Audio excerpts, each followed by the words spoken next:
where Allah subhanahu wa ta'ala says, وَلَا تُمْسِكُهُنَّ ضِرَارًا لِتَعْتَدُوا. Allah says, do not hold them back, harming them in order to transgress upon them. So when you read this little verse and its translation, it reminds you not to do dhulm and transgression on another person.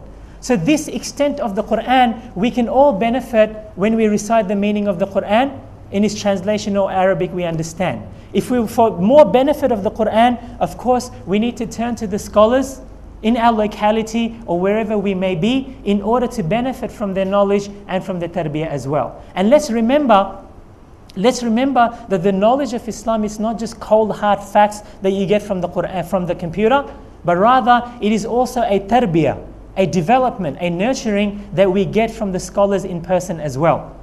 That's why we see Allah subhanahu wa ta'ala says in the Qur'an as well about the Prophet sallallahu alaihi wasallam, يَتْلُو عَلَيْهِمْ آيَاتِهِ وَيُزَكِّيهِمْ وَيُعَلِّمُهُمُ الْكِتَابَ وَالْحِكْمَةِ. He says he recites upon them the Qur'an, the verses of the Qur'an, وَيُزَكِّيهِمْ, and he purifies them in their taqwa, of course. He increases them in their taqwa. وَيُعَلِّمُهُمُ الْكِتَابَ وَالْحِكْمَةِ, and he teaches them the book and the wisdom as well. So we need the scholars to learn from them not only the facts of Islam and the knowledge, but also the tarbiyah and the taqwa that rubs off from them as well. Therefore, we need to be sitting, as Brother Muhammad was mentioning earlier as well. We need to sit with the scholars, be with the scholars, benefit from the scholars as well as learning the knowledge from them as well. So this is the Qur'an, this is the tarbiyah from the Qur'an, this is the huda and the rahmah from the Qur'an, that is for the believers who have certainty. The third of the things we can benefit from Ramadan, which helps us to not be at a stage of our soul which is constantly, repeatedly ordering us to do wrong and bad, rather to move into the stage where it looks upon itself to do good. The Qur'an helps us as we recite it to reflect upon the meaning and guidance of Allah, to reflect upon ourselves, to see how I can be a better Muslim, a better soul. A nafsul lawwama, and then a nafsul mutma'inna. The third thing that helps us is the Taraweeh prayer. This is the third of the thing in Ramadan that can help us to make our nafs, to do tazkiyah of our nafs, to increase in iman and strengthen it, to become better believers in taqwa and in purity. And that is the Taraweeh prayer. How does Taraweeh help us in doing that? One thing, we are praying. And second thing, we're praying with other Muslims as well.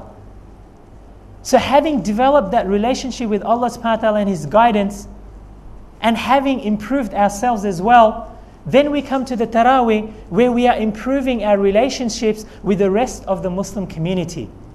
Because it's not just us being Muslims by ourselves, but it's also us sharing that with the Muslim community and being with them to increase them in their tazkiyah and in their ibadah of Allah subhanahu wa ta'ala as well. So the Taraweeh prayers, being with all the other Muslims every day, day after day, for the month of Ramadan, it helps us to build that bond between the society, between the Muslims in the society as well. And that especially as we all pray together for Allah subhanahu wa ta'ala, bowing down in prostration and in ruku'. As we remember, وَأَقِمِ الصَّلَاةَ لِذِكْرِ, and establish the prayer for my remembrance, says Allah subhanahu wa ta'ala in the Qur'an. So we go down in sujood to remember Allah. We recite the Qur'an, we do all our prayer to remember Allah. We may lose concentration now and then, but now and then as well, we do have the concentration and we remember Allah and our relationship to Allah. That is why you may see a believer who prays the prayer may come back after the prayer, having benefited from the prayer, from his relationship with Allah subhanahu wa ta'ala, and comes back after the prayer a better Muslim than he was before. He may have been upset with somebody before. He may go and pray. Then he may come back and apologize and become a better Muslim.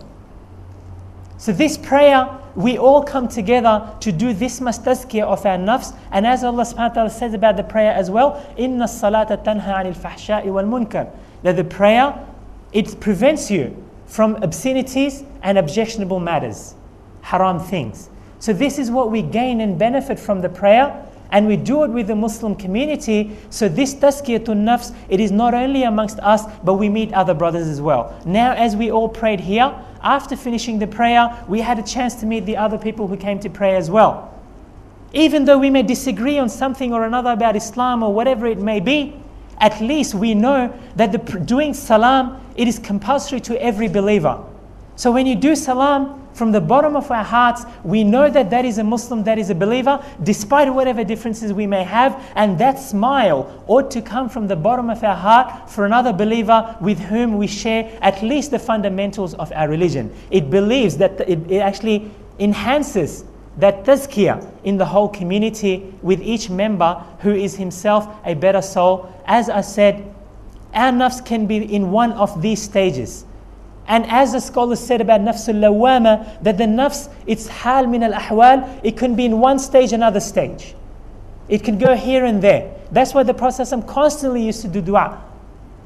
Frequently. Ya muqallib al-qulub, thabbit qalbi ala dinik. O turner of the heart, make my heart firm on your religion. Ya musarrif al-qulub, sarrif qalbi ala ta'atik.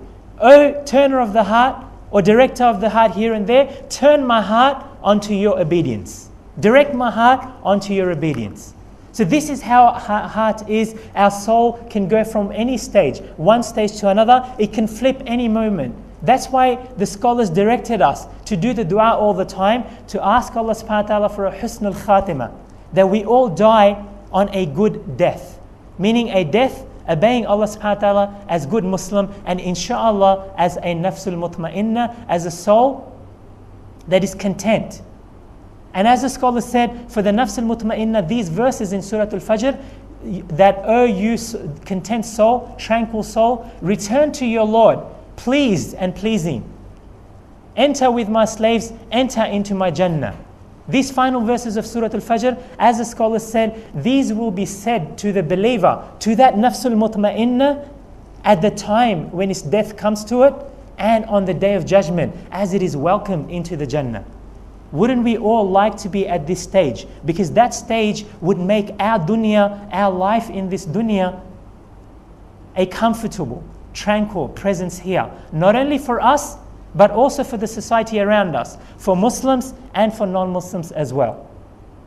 So I pray to Allah subhanahu wa ta'ala that He makes us not the nafs that is ammaratun bisu, but rather a nafs that is at least a lawwama for a believer, as the scholars explain, meaning reflecting upon ourselves to become better and better. And I pray to Allah subhanahu wa ta'ala that He makes us all a nafsul mutma'inna, and gives us the best of this dunya and the hereafter. And I pray to Allah subhanahu wa ta'ala to guide us to make the most of this month of Ramadan, especially through the fasting, to develop self-control and consciousness of Allah subhanahu wa ta'ala, which is the taqwa, and through Qur'an, to benefit from the guidance and the mercy in the Qur'an and the basair, and from the Taraweeh prayer to humble ourselves, to stop ourselves from fahsha, the disgraceful things, and the munkar, the objectionable things, and to guide us to be a good community, believers who are awliya of one another, who enjoin good and forbid wrong, and help each other on the way to the Jannah. And I pray to Allah to give us all the Firdaus al-A'la in Jannah. And again, thank you very much, especially to Brother Muhammad al-Azhari, for calling me and giving me this opportunity to be here. And thank you for all the brothers and the sheikhs as well for giving me this opportunity. Jazakumullah khairan. I would appreciate if your full